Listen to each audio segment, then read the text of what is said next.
For the last 7 o'clock game, we got Nicholls, who went 4-8 last year. Trevor Troy also went 4-8.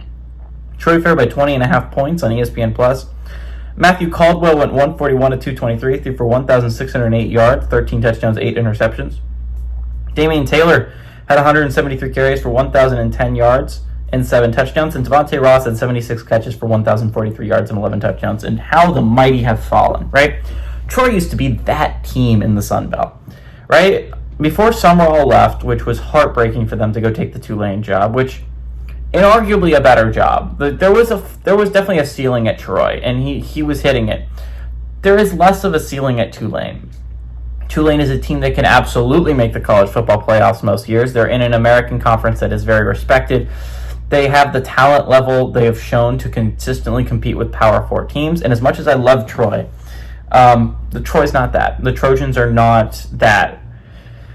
And he was kind of hitting his head on the ceiling. He would go 10-2. He would win the Sun Belt. But the fact is that just was not going to be enough to make the college football playoffs any year, right? 2 losses. I mean, I don't even think he ever made a New Year's Six Bowl, and it's because he was hitting the ceiling. He could not beat that Power 4 opponent. He couldn't get close most years. Tulane's different. Tulane, while they didn't last year, showed that they could beat Kansas State. I mean, they've beaten USC in the past. This is not a Tulane program that couldn't do that, and that's why Summerall left. So Troy's in an interesting situation. They had a really bad year last year, and I mean like a really bad year, like a lose to UAB kind of year last year Troy had.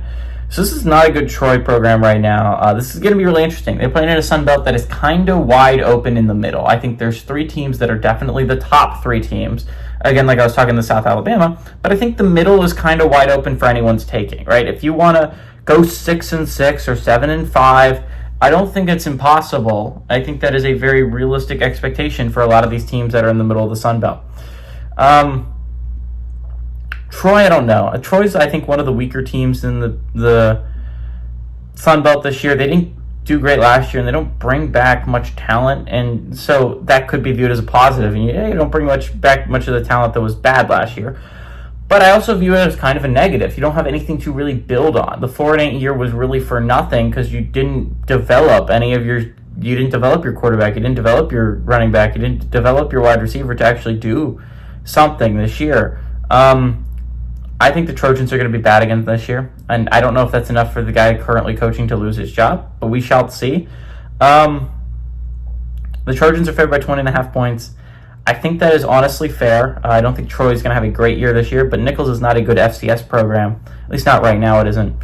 And the Trojans need this one. You're talking about if you want to set your sight at bowl eligibility, you cannot lose ones to Nicholls State. And I don't think they do. I like Troy to win. I like Troy to cover at home.